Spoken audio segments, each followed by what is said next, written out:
Dạ rồi, xin chào cả nhà nha. Em lại tiếp tục giao lưu một cây hải châu. Cây này đã được thuần chậu rồi nè. Cây này có chiều cao là 53, cây có phần tán là 40. Hoành em đo được chỗ này là 28 nha.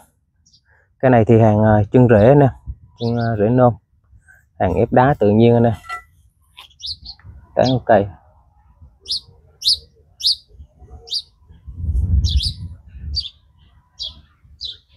Đế này nè.